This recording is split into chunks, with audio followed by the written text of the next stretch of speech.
Assalamualaikum warahmatullahi wabarakatuh.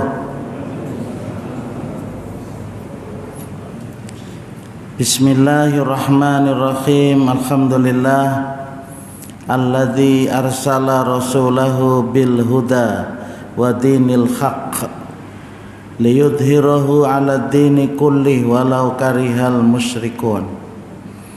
Asyhadu an la ilaha illallah wahdahu la syarikalah wa asyhadu anna Muhammadan abduhu wa rasuluh.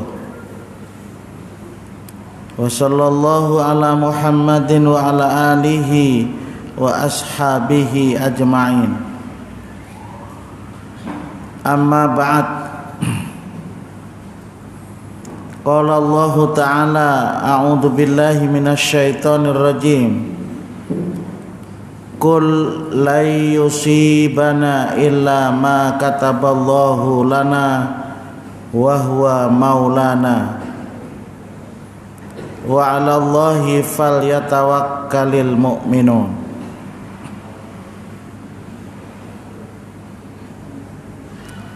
Jamaah Masjid Istiqomah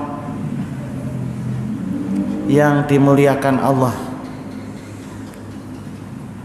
dengan harapan mudah-mudahan kita jamaah ini setelah beriman tsumastaqim, kemudian memiliki sebuah pendirian yang teguh, yang kuat, yang kokoh, yang tasbit, memiliki qaulus sabit,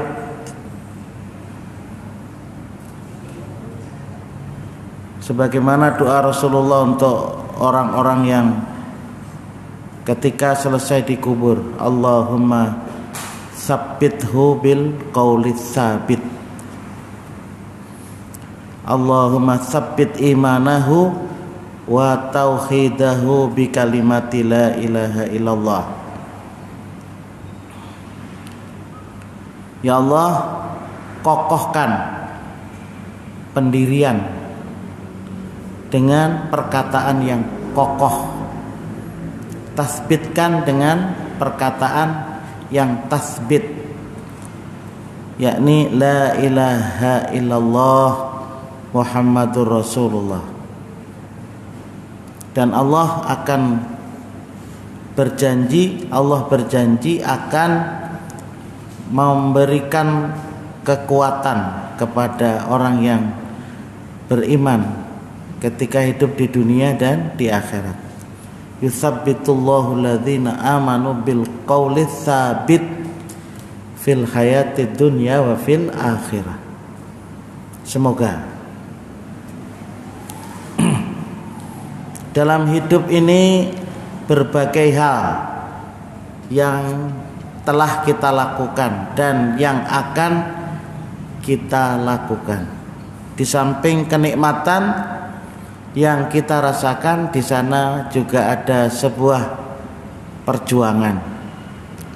Hampir seluruh kehidupan ini tidak lepas dari sebuah perjuangan.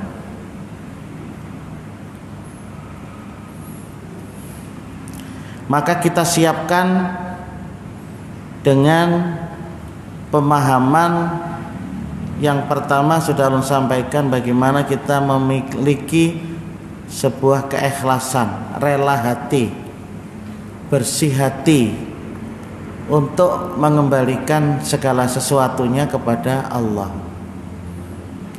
Karena memang segala sesuatu itu sudah digariskan, tetapi kita memang tidak tahu apa garisnya itu. Jadi memang kita hidup ini menjalani sesuatu yang tidak tahu. Yang penting kita bersungguh-sungguh, selalu berdoa kepada Allah, minta pertolongan, dan tidak menjadi orang yang malas. Kalau sesuatu terjadi, kita tidak pernah mengatakan lau, seandainya, tetapi ia cukup mengatakan Allah telah menetapkan sedemikian, nyaman tuh hidup. Dan yang kedua, mestilah kita memiliki sifat dalam diri ini husnudzon billah, positive thinking kepada Allah. Maka nanti kita juga akan positive thinking juga kepada siapapun, baik sangka, berpikiran baik. Dan Islam memang tidak pernah ada pikiran yang jahat tuh nggak ada. Bila ada pikiran yang jahat, astagfirullah, mesti begitu. Kita memang tidak suci. Begitu ada pikiran jahat, astagfirullah, ulun mohon ampun ya Allah, ulun mohon ampun ya Allah. Setiap selesai sholat wajib, astagfirullah, astagfirullah, astagfirullah. Aku mohon ampun ya Allah atas kesalahan dosa-dosa ketika kita melaksanakan sholat. Ketika kita melaksanakan sholat. Makanya menurut Imam Al-Ghazali, ketika kita mengatakan komitmen dalam hidup ini, iyyaka na'budu wa iyyaka nasta'in, ya Allah, dalam hidup ini ulun hanya mengabdi kepada Engkau, beribadah hanya kepada Engkau, dan ulun mohon pertolongan hanya kepada Engkau. Itu komitmen hidup. Tapi nyatanya, ada kehidupan kita yang tidak untuk Allah. Makanya dari Imam Ghazali, barang ketika mengucapkan itu kita punya komitmen itu minimal itu. Ya Allah, pokoknya 100% hidup ulun ini untuk beribadah hanya untuk Engkau, nggak ada yang lain.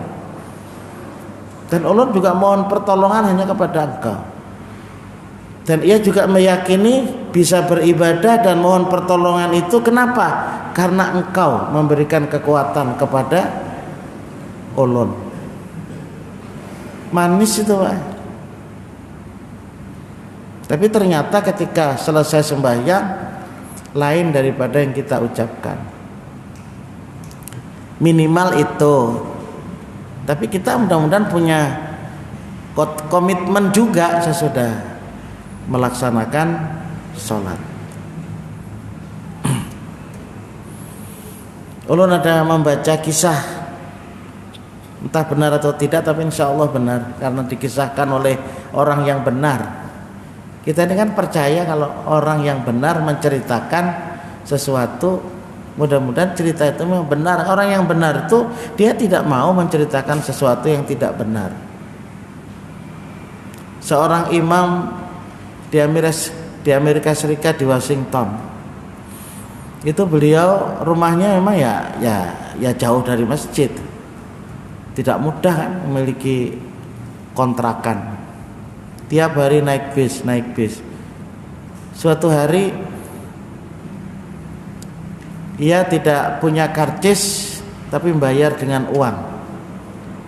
Lalu oleh sopirnya itu sengaja pengembaliannya dari uang pembayaran itu dilebihkan, ingin mencoba. Nyata potongannya itu potongan imam, kayak di sini potongan ulun itu potongan penceramah ya, kalau karena ada sorbannya, potongan ya Bang. Jadi imam atau kada, jadi penceramah atau kada, ada tahu, penting potongannya Pak. Ya coba ditelebi 20 sen. 20 sen itu kecil, nggak ada apa-apanya. Begitu dilihat, loh, begitu turun kok ada lebih nih 20 sen. Jadi pikiran si imam tadi itu, nggak usah lah, sekembalikan 20 sen. Alah wong kecil. Supirnya juga tidak memerlukan juga sih 20%. Kalau ibarat kita lah 1.000 rupiah kelebihan tadi teh,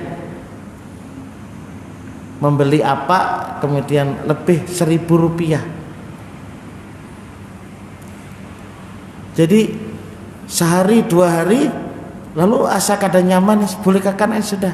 Lalu 20 sen tadi itu 20 sen dolar dibolehkan lawan imam tuh, lawan nang sopir tadi oleh imam. Nih pian semalam nah kelebihan 20 sen ulun boleh kekan. Ternyata Pak sopir tadi itu masuk Islam. Kenapa? Karena yang mencoba habarnya orang Islam itu jujur. Jadi aku coba beri 20 sen kelebihannya ini dibolehkan kah kada kah?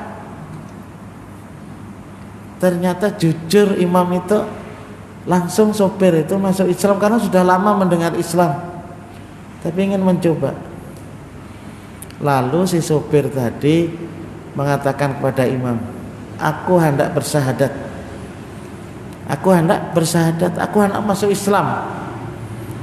Kenapa? Karena aku yakin kejujuran orang Islam. Ya Allah, Pak si imam tadi itu menangisnya luar biasa. Kenapa jadi menangis? Kalau uang 20 sen tadi kadaku kembalikan, maka aku telah menggagalkan orang yang berniat masuk Islam. Jadi hanya dengan 20 sen berakibat orang itu masuk Islam. Dengan demikian akan memutus rantai anak cucunya, insya Allah akan beragama Islam. Inilah contoh sebuah komitmen istiqomah di dalam, dan orang-orang yang seperti ini memang dia selalu positif. Sebab itu hidup ini kan hendaknya kita meniru seperti hidupnya lebah, wanyi, Pak. Lebah tawon bisa juga. Jangan hidup ini mengikuti falsafah hidupnya lalat, ya kalau Pak lah. Mungkin kita pernah mendengar, orang sekedar mengingatkan.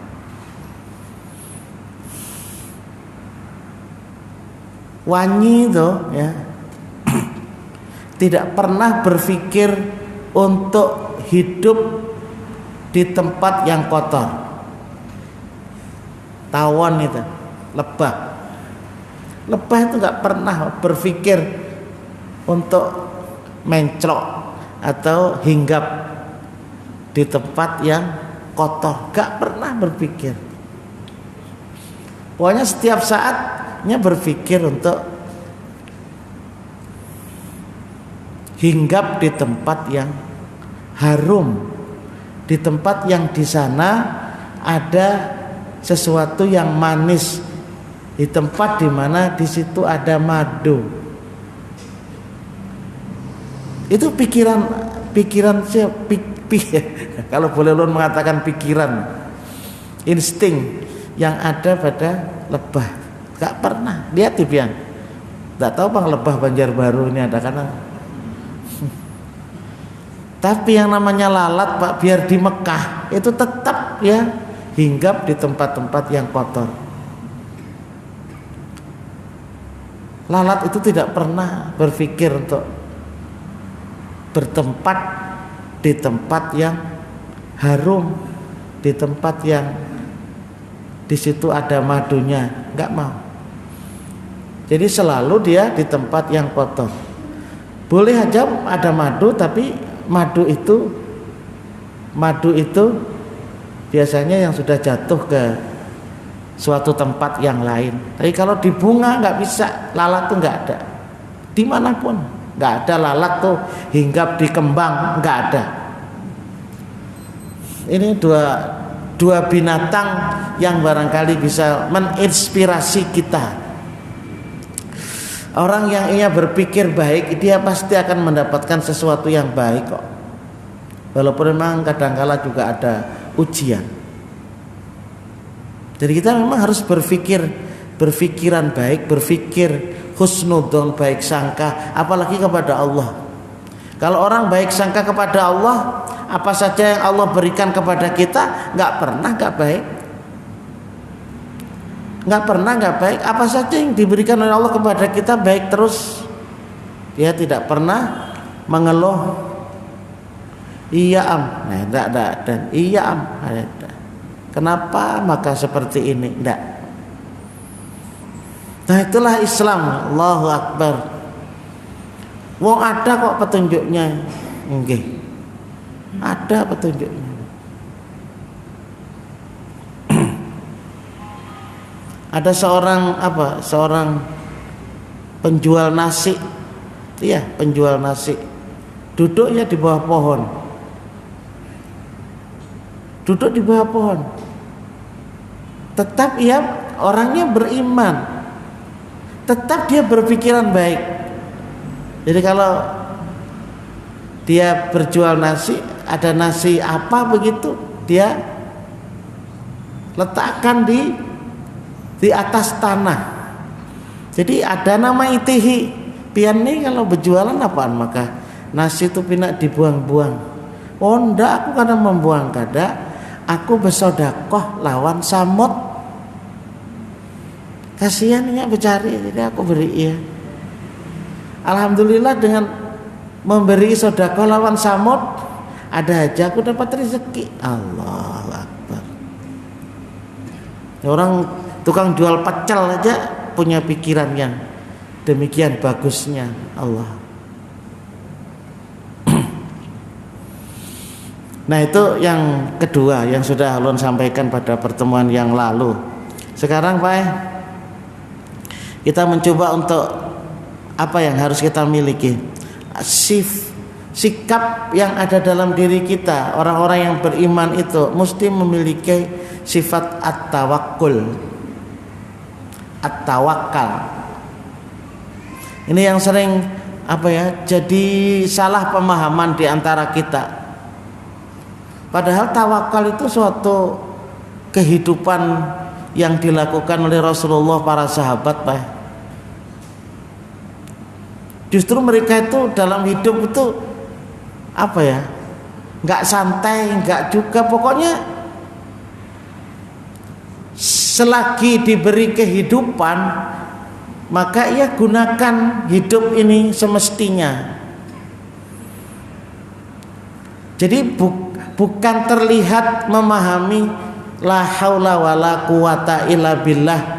Itu model tidak punya daya dan tidak punya kekuatan, tidak menggunakan kekuatan, tidak punya daya, tidak menggunakan dayanya.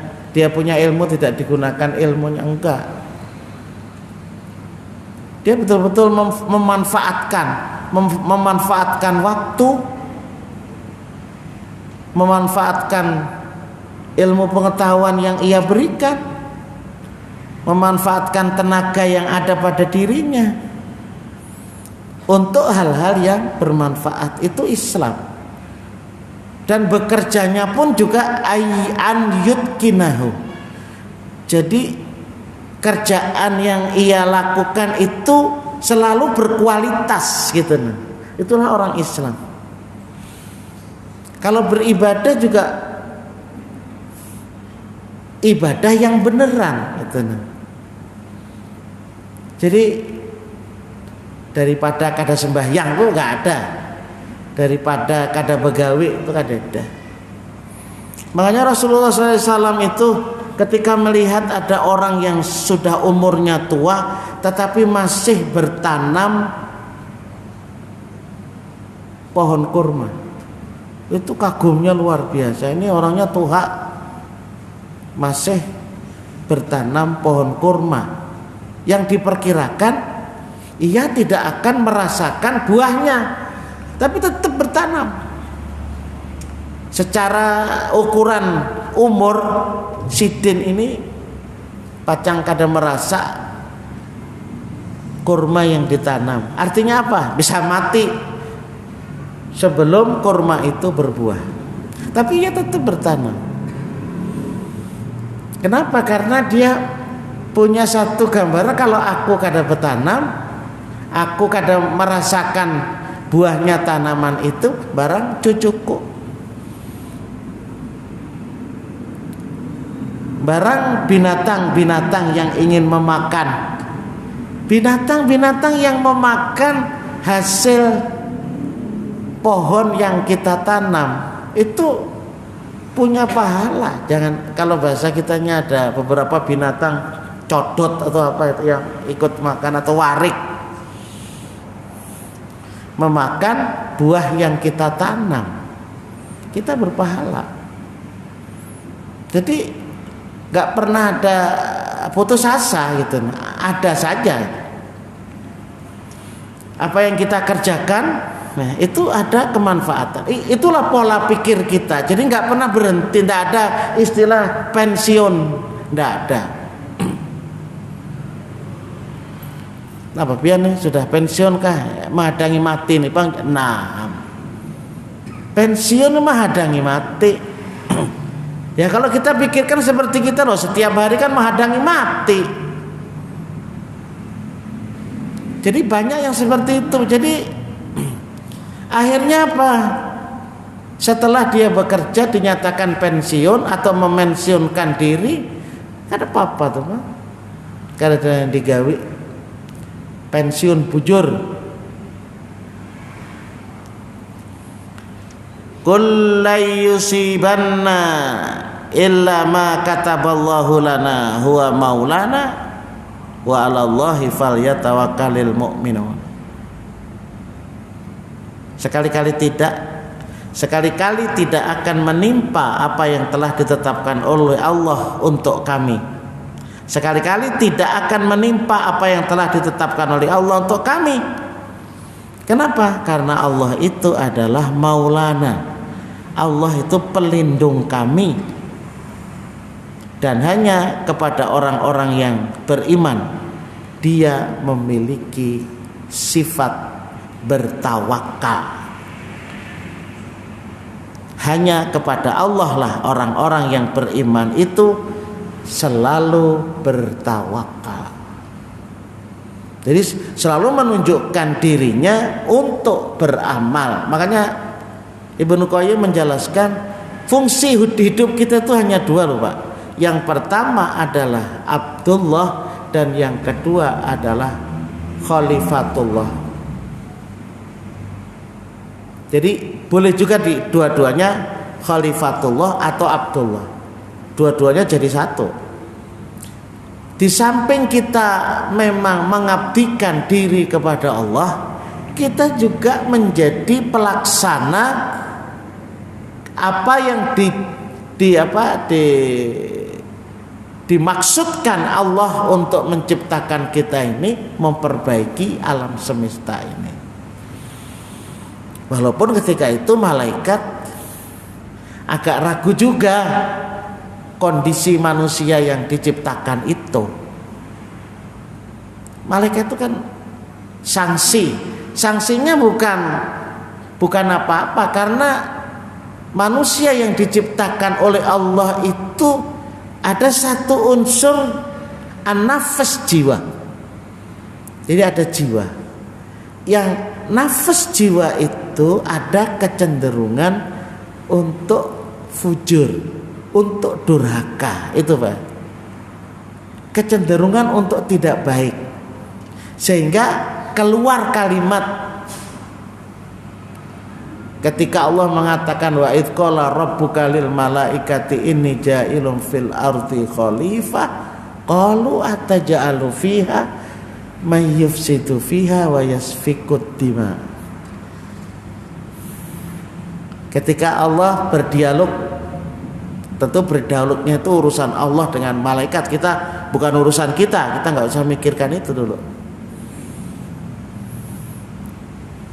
Ketika Allah berdialog dengan malaikat, aku akan ciptakan di permukaan bumi ini khalifah.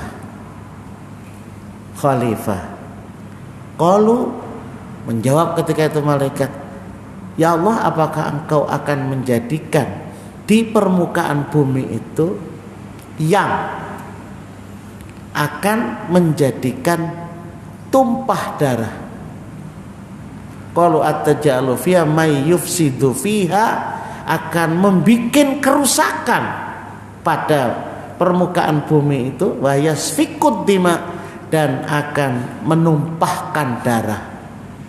Wah, itu karena malaikat itu tahu ya, bagaimana bentuk taunya itu ya, kita itu urusan Allah dan malaikat Pak ya, kita enggak, karena tidak ada penjelasannya.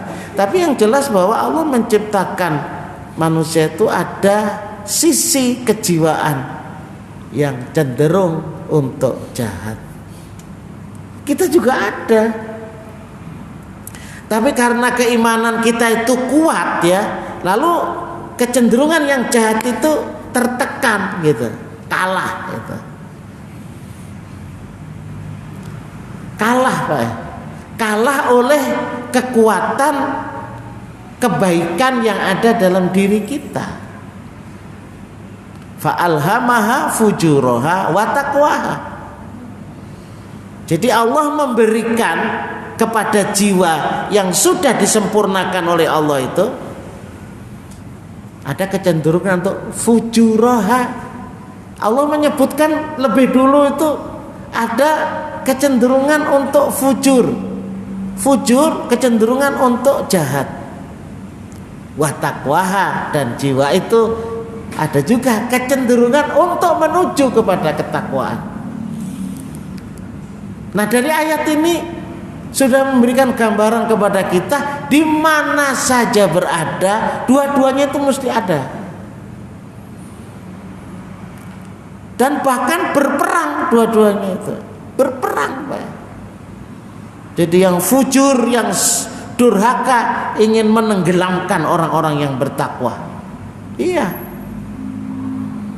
Yang bertakwa tidak pernah berpikir untuk menenggelamkan orang yang fujur. Hebatnya kan di situ.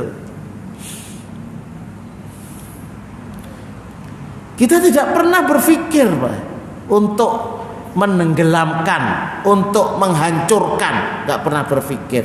Makanya kita tidak punya organisasi yang tujuannya itu untuk merusak organisasi lain, nggak ada. Ya mungkin ya ada sih yang menggunakan label Islam, labelnya aja yang diusahakan, apa yang diambil. Tapi memang tujuan awalnya memang ingin menghancurkan, ada. Jadi kalau memang mereka itu orang-orang yang bertakwa, dia tidak pernah berpikir ingin menghancurkan orang, itu nggak ada. Ingin supaya orang yang pikirannya jahat itu menjadi memiliki sifat yang baik. Karena kita itu memang ada kewajiban untuk yad'una ilal khair. Yad'una ilal khair. Makanya Allah di dalam surat Al-Imran itu kan, kuntum khaira ummatin.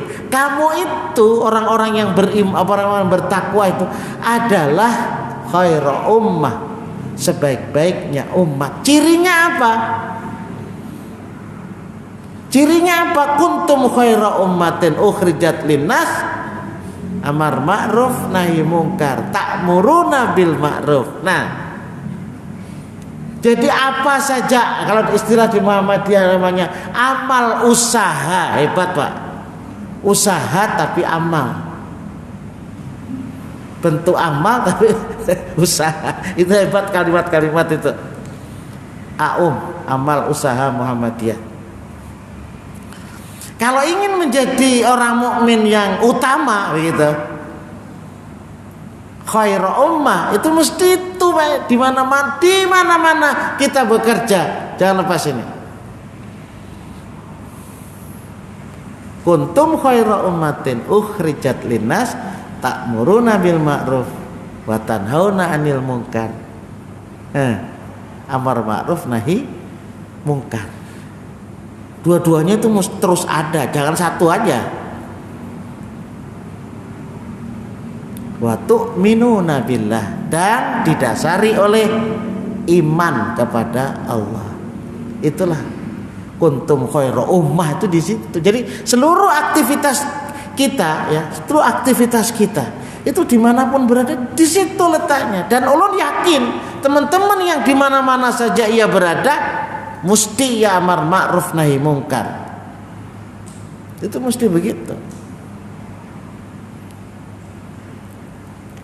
Nah itu, jadi makna tawakal itu jangan model. Kalau orang Jawa itu ada istilah pasrah bongkoan, itu bukan. Terserah pian ae ulun ini nah, kayak apa kah? Enggak begitu. Jadi memang apa? Kalau istilah manajemen kan ada planning, ada apa. Jadi memang antara suatu aktivitas dilakukan dengan perencanaan dengan melakukan sesuatu yang tidak ada perencanaan yang matang, hasilnya beda. Hasilnya beda. Jadi yang bagus itu memang ada sebuah perencanaan. Kita ini kan tahu olah rencana, gawiannya ada. Gawiannya kada. Nah, oleh sebab itu baik kalau kita mengambil apa namanya definisi yang dilakukan oleh Ibnu Qayyim al-Jauzi, bahasa kitanya saja, mahwa at-tawakkal, tawakal itu amal al-ubudiyah. Menurut beliau tawakal itu adalah amalan dan ubudiyah. Jadi amalan dan ubudiyah. Jadi apa yang kita lakukan ini itu tidak terlepas dari penghambaan hati kita, menyandarkan segala sesuatu hanya kepada Allah. Semua aktivitas kita, Pak. Coba. Karena Nabi sallallahu alaihi wasallam yadhkurullaha fi kulli ahyani, rawahu Muslim. Adalah Rasulullah sallallahu alaihi wasallam itu setiap saat selalu zikir kepada Allah, setiap keadaan. Ini jangan diartikan lalu diartikan menurut apa? Menurut pemahaman sendiri bahwa Allah itu setiap saat mengetik tasbih. Nah, kan sering di kampung nih, aku kayaknya kalau sudah pensiun ngetik tasbih ya lagi aja. Ngetik tasbih itu artinya ketik tasbihnya itu, Pak. Berzikir terus, membaca tahlil 10.000, membaca tasbih 10.000. Nah, itu ada yang memaknai seperti itu, karena yang memaknainya itu menurut kemauan sendiri. Ada torekot-torekot yang seperti itu, Pak. Ada. Baca qul huwallahu ahad 10.000. Baca qul falaq 10.000. Baca qul rabbina 10.000. Selaksa. Akhirnya diakalani kalau ingin menghadiahkan kepada orang yang sudah mati, dikumpulkan 500 orang. Setiap orang diminta untuk membaca tahlil 200 kali 500 orang 10.000. Ini adalah apa? Diberikan pahalanya kepada yang mati.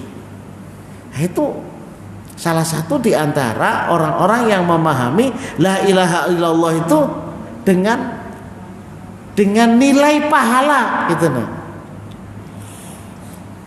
Kadang-kadang tidak melihat dari apakah sunnah Rasulullah itu ada atau tidak, enggak di sana.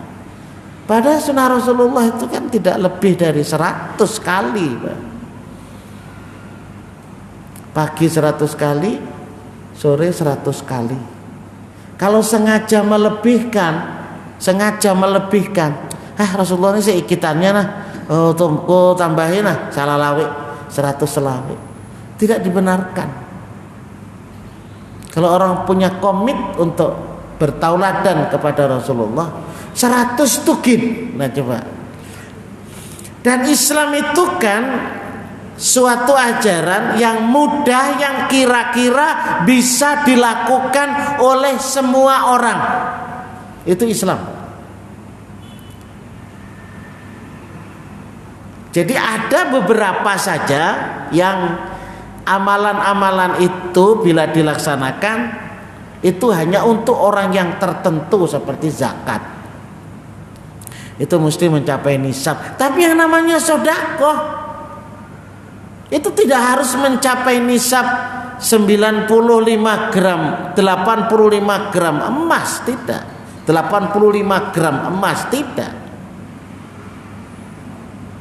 Wa yas'alunaka madza yunfikun qulil afwa. Dalam surat Al-Baqarah. Kalau mereka, wahai Muhammad, bertanya tentang apa yang mereka infakkan, jawablah olehmu al-afwa, sesuatu yang lebih dari keperluan. Al-afwa, bila ada lebih keperluan, sedekah. Bila ada keperluan, sedekah. Tetapi tidak juga keseluruhan, Pak Rasulullah. Apa Allah Ta'ala itu? Wa mimma. Nah, wa mimma razaqnahum yunfikun, dari sebagian, enggak semua. Dari sebagian yang aku berikan kepadamu. Ini suatu komitmen bahwasanya harta itu bukan milik kita, tetapi titipan dari Allah Subhanahu wa taala. Aku berikan dari sebagian yang aku berikan kepada kamu, kepada mereka, yunfikun, mereka membelanjakan. Qulil afwa, kadzalika yubayyinullahu lakumul ayati la'allakum tatafakkarun. Demikian tuh ayat Allah itu, supaya kamu tuh mampu untuk berpikir. Dan nanti ayat-ayat yang lain juga banyak, Pak, yang memberikan support bahwasanya biar sedikit, tapi balasan Allah Subhanahu wa taala kada sekikira gitu. Kada sekikira itu artinya banyak sekali. Matsalul ladzina yunfikuna amwalahum fi sabilillah kamasali habbatin ambatat sab'a sanabila fi kulli sumbulatin mi'atu habbah. Wallahu yudhaifu liman yasha wallahu wasi'un alim. Misal orang yang meninfakkan bersedekah di jalan Allah seperti satu biji akan tumbuh 7 tangkai. Setiap tangkai akan tumbuh 100 biji. Allah akan melipat gandakan. Ini gambaran Islam tuh luar biasa, Pak, lengkapnya. Nah, jadi upaya-upaya yang kita lakukan, kemudian menyandarkan diri kepada Allah, berlindung kepada Allah, mendapatkan ridho atas sesuatu yang menimpa dirinya, itulah yang disebut dengan tawakal. Sedikit utamakan bagaimana para sahabat dan Rasulullah ketika menghadapi perang. Itu juga persiapannya luar biasa loh, Pak. Anggih. Rasulullah tahu bahwa yang datang spionasenya yang datang dari Mekah menuju ke Al-Badar di Madinah itu 1000 orang. Sementara kita yang ada di Madinah ini hanya 330 orang melawan 1000 orang. Oh, tentu persiapannya luar biasa yang dilakukan Rasulullah SAW, sehingga 313 orang mampu untuk mengalahkan yang 1000 orang. Allahu Akbar. Tetapi tidak terlepas dari upaya yang mereka lakukan, semangat yang digelorakan oleh Rasulullah, sehingga ada anak-anak yang masih kecil pun juga ingin ikut perang. Sampai ketika digelar pasukan, itu anak-anak kecil menjinjit-jinjit begitu supaya jadi tinggi. Coba bayangkan keinginan untuk ikut perang fisabilillah. Jemaah, jadi jangan dikatakan tawakal itu sesuatu yang pasrah, tidak ada apa. Enggak. Umat Islam punya kesungguhan yang luar biasa. Kalau tidak ada kesungguhan, ya sudah digilas oleh orang lain yang punya kesungguhan. Demikian yang bisa saya sampaikan. Insyaallah akan kita lebih dalami di masa yang akan datang. Hadanallahu wa iyyakum ajmain. Subhanakallahumma wa bihamdika asyhadu an la ilaha illa anta astaghfiruka wa atubu ilaik. Assalamualaikum warahmatullahi wabarakatuh.